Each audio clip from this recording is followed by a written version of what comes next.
Now coming to next type of measurement, next factor of measurement, that is power measurement. In previous, this is the last measurement under your microwave measurements.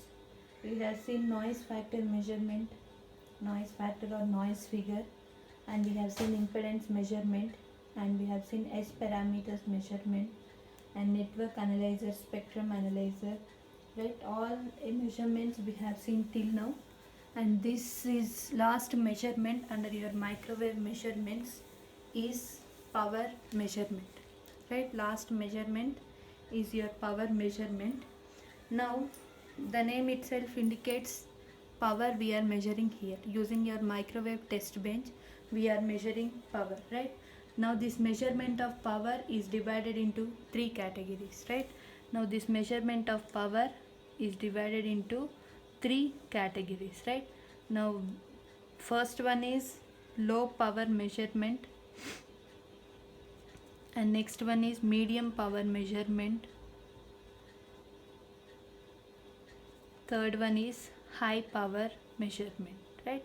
Low power measurement, medium power measurement, and high power measurement, right?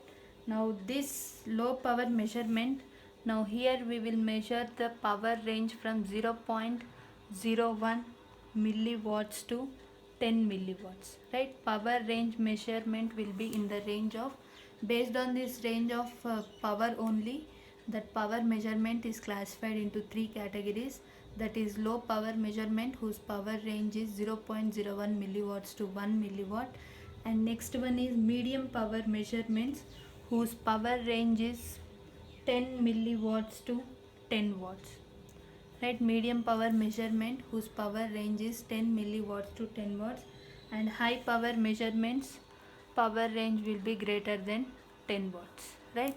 Now based on this power ranges, we are classifying the measurement of power into three categories. One is low power measurement, medium power measurement, and another one is high power measurement, right?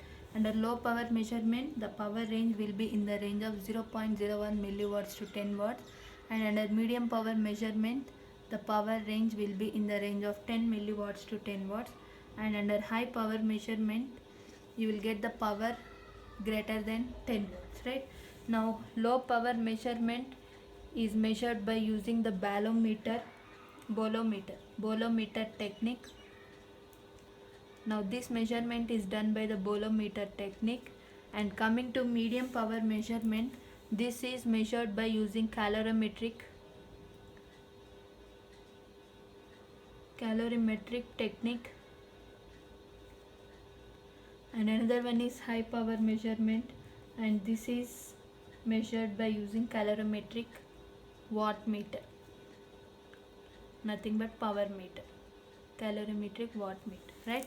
Now this is about the introduction of the power measurement, right? We are classifying the measurement of power into three categories, that is low power measurement, medium power measurement, and high power measurement. Under low power measurement, the power range will be in the range of 0.01 milliwatts to 10 watts, and this low power measurement is measured by the bolometer technique. Bolometer is an element, right? Bolometer is an element through which, using that bolometer, you are measuring the low power, that's why it is called bolometer technique. And under medium power, we will use the technique of calorimetric technique, and this power range will be in the range of 10 milliwatts to 10 watts. And under high power measurements, you will get the power that is greater than 10 watts, and that is measured by using calorimetric watt meter, right? Now let us see one by one, right? Now first let us see low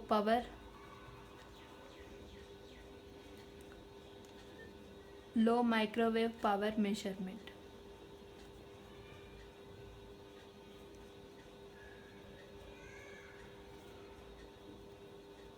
Now first let us see one by one low microwave power measurement, right?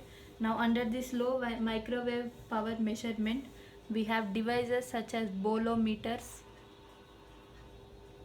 and thermocouples, right? We have devices such as bolometers and thermocouples. Now what this devices will do, it will change its resistance with the applied power, right? Now this bolometer or thermocouple, it will change, it contains some resistance, right? Now whatever the resistance that particular device is consisting of, now that resistance will change because of the applied power. That is its principle, right? Bolometer or thermocouple are the devices whose resistance will change with the applied power, right? And these are capable of measuring low microwave power, right? Bolometers or thermocouples whose resistance will change with the applied input voltage, applied power, and these are used for the measurement of low microwave power, right? Under bolometer again you have two different types. Under bolometer again you have two different types, right? One is barator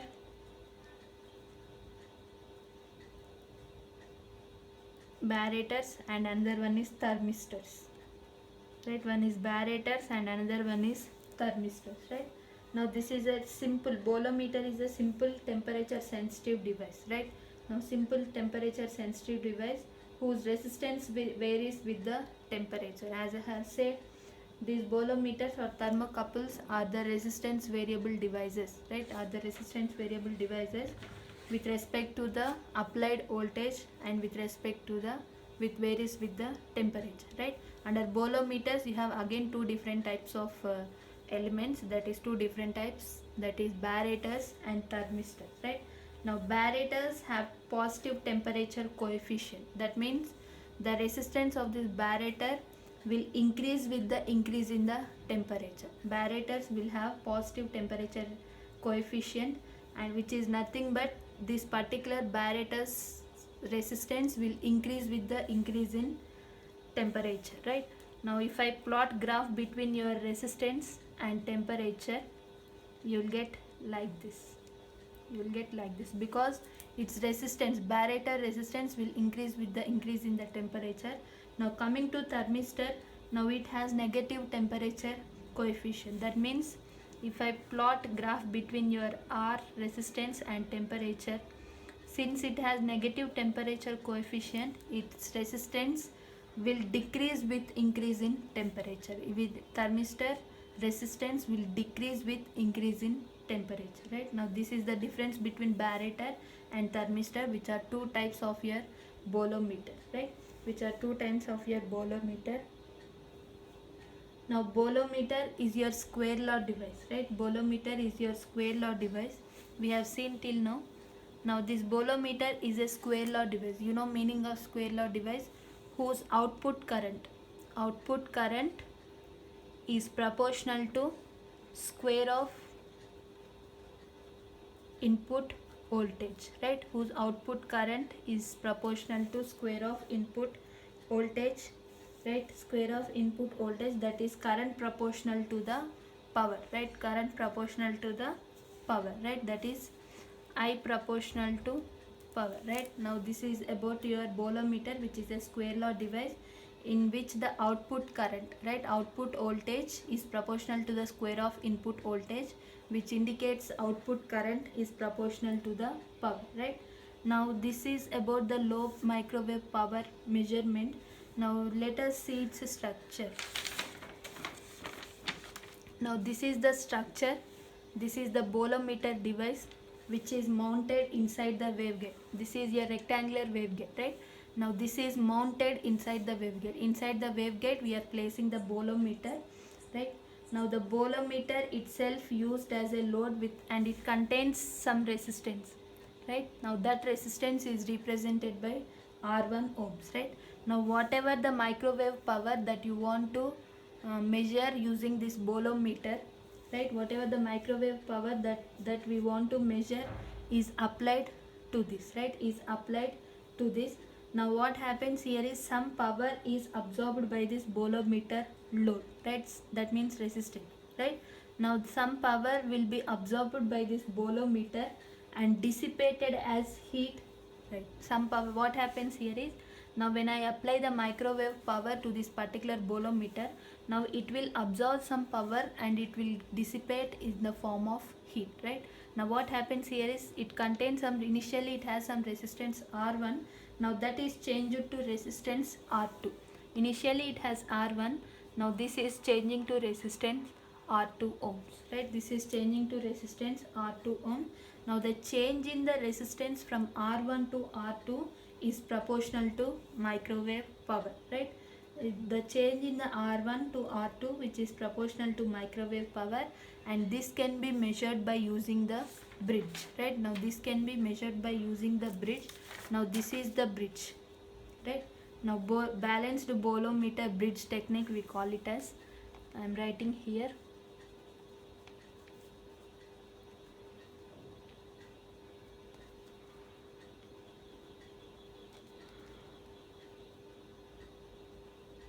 Balanced bolometer bridge technique, because whatever the microwave power that we want to measure is given to the bolometer.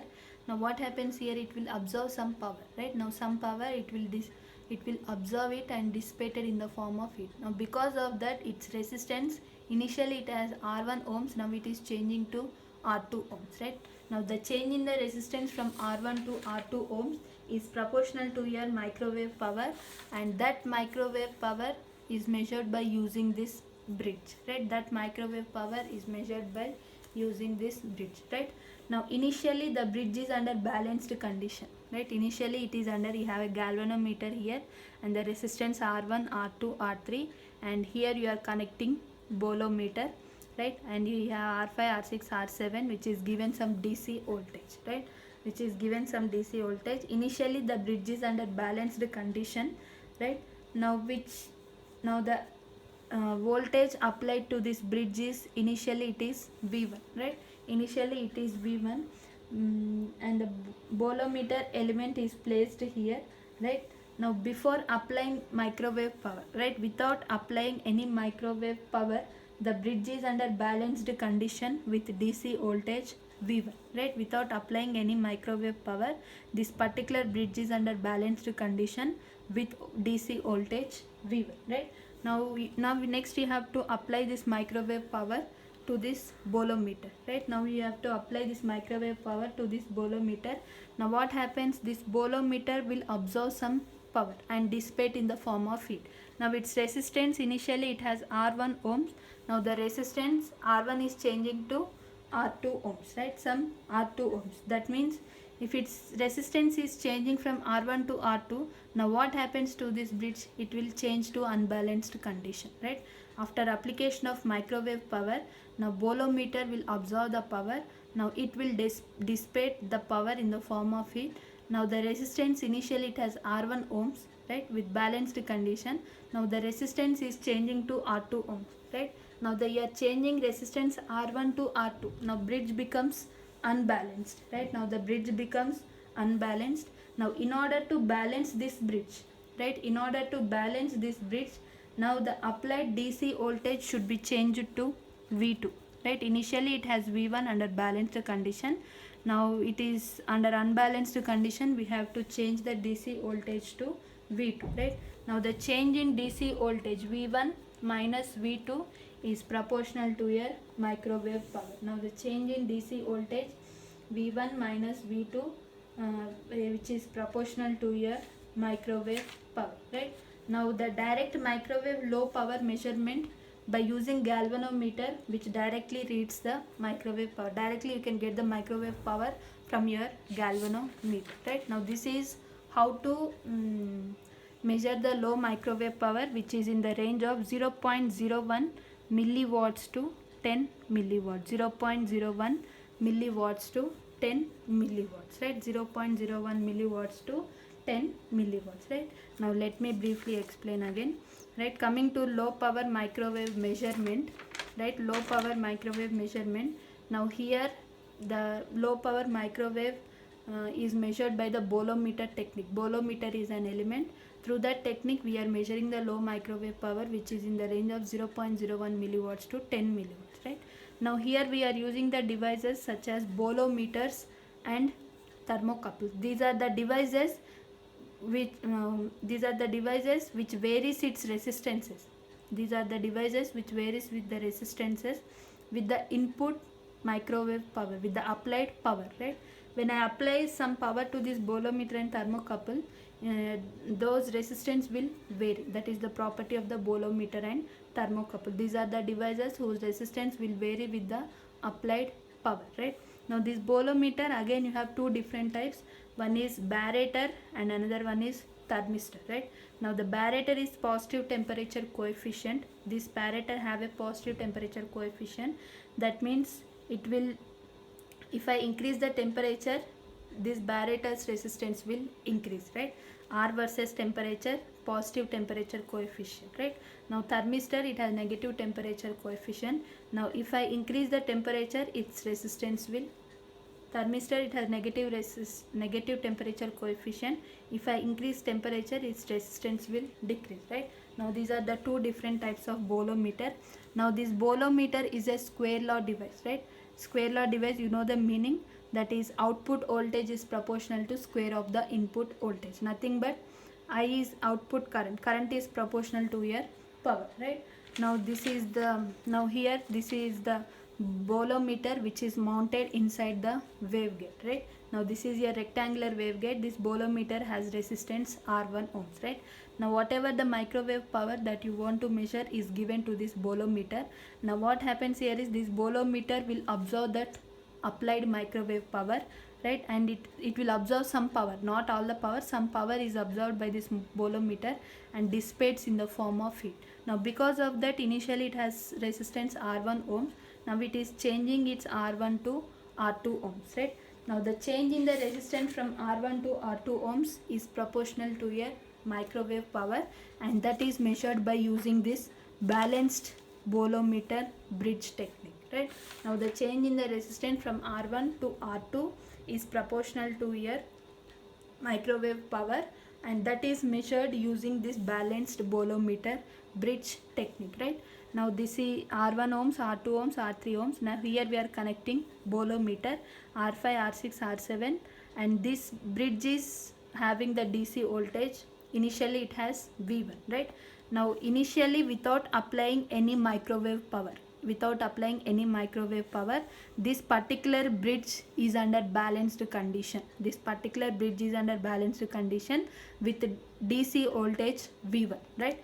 Now whatever the microwave power that you want to measure is given to this bolometer, right? Now what happens, bolometer will absorb the power, right? Will absorb the some power and dissipates in the form of heat, right? Dissipates in the form of heat, right? Now its resistance will change from R1 to R2. Now R1 is getting changed to R2. Now what happens, bridge becomes unbalanced, right? Now bridge becomes unbalanced. Now in order to balance this bridge, now again we have to balance this bridge.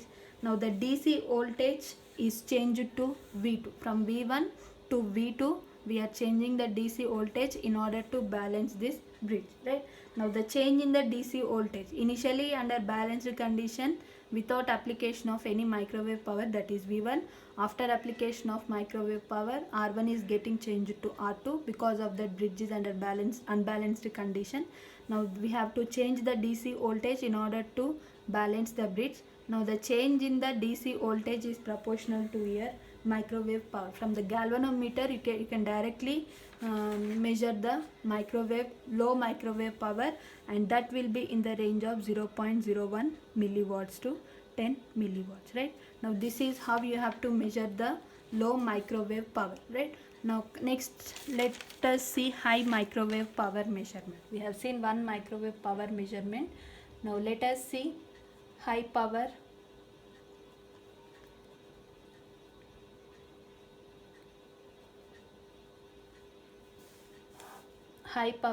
measurement, right?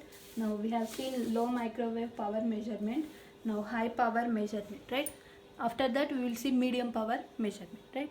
Now this power range for this will be greater than 10 watts, right?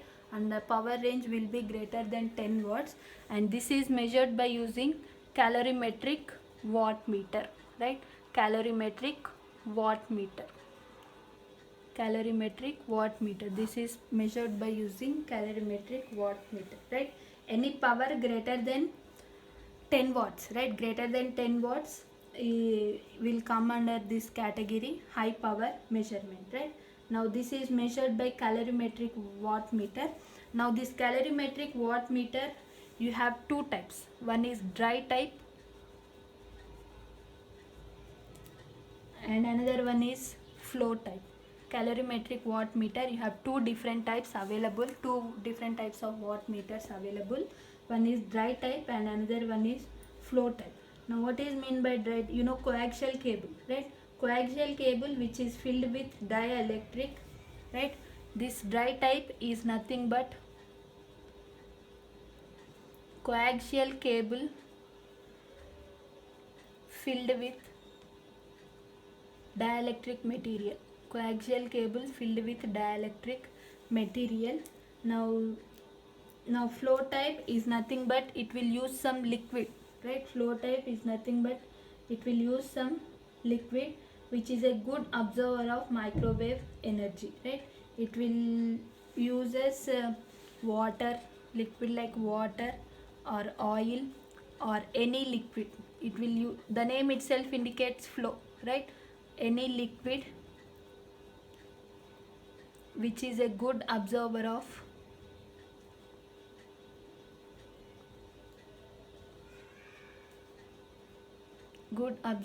microwave energy, right? We have two different types of calorimetric watt meter which is used for the measurement of high power, that is greater than 10 watts.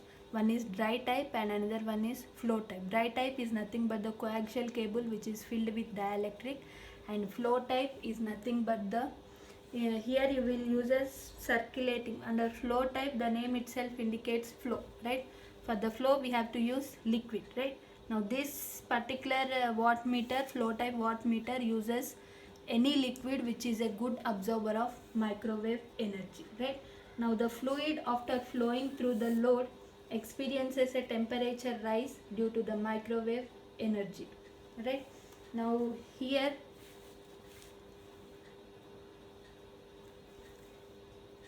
here using the formula, that is P equals to R into K into rho into T2 minus T1 divided by 4.18, right? T2 minus T1 divided by 4.18. Now using this formula we are calculating the high power measurement which are greater than 10 milliwatts, right? Now a dry type calorimetric normally consists of the coaxial cable which is filled with dielectric. You can use either of these two calorimetric watt meters in order to measure the high power. Either you can use dry type or you can use flow type. Now based on this formula you will calculate the high power, right? Now the flow type uses the circulating water. It will nothing but it will uses any liquid which is a good absorber of microwaves, right? Now the fluid under this flow type, I am saying the fluid after flowing through the load experiences a temperature rise, right? Now the difference between T1 of known quantity of liquid before entering the load and T2 after emerging out, right? After emerging from the load, which is the difference T2 minus T1, right? Now T2 minus T1 you can calculate here. Now P is whatever the power that we are measuring here, and R is the rate of flow. And K is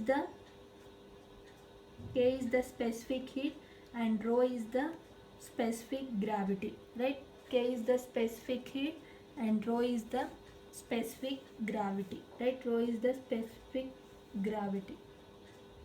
right? Right? Now using this formula we are measuring the high power measurements, right? Generally we will use flow type calorimetric watt meters, right? Before entering that liquid, right? It will have some temperature T1, right? Now after entering into that liquid, its temperature will change, right? This is before entering liquid and this is after entering liquid, right? You can go T1, T2 rate of flow and specific heat, specific gravity divided by 4.18. Now using this formula you can calculate high power measurement. Right? Now this is about another high power measurement, directly a simple method, right, using calorimetric watt meter. Either you can use dry type or flow type, but most of them uses flow type. Now before entering that liquid, right, the fluid after flow, the what the before entering the liquid it will have some temperature T1, and after entering the liquid it will have some temperature T2, right. Now the difference between temperature T1 of a known quantity of a liquid before entering and the T2 after leaving, we call it as this T1 and T2. Now the rate of fluid flow, that exact value of power can be calculated by using this equation. You have to remember this equation, where K is R is rate of flow, and K is specific heat, and rho is specific gravity. Using this to formula, you can calculate high power measurement, right. Now just rate of flow, specific heat, specific gravity, and T1 is before entering into this liquid, and T2 after entering, its temperature will vary, right. T2 is after leaving out that liquid. Now T1 T2 you can calculate, divided by 4.18. Using this formula you have to calculate power, right, and this power you will get greater than 10 watts, right, in between 10 watts to 50 watts. In between 10 watts to 50 watts you will get power, right. Now coming to medium power measurements, right, coming to medium power measurements,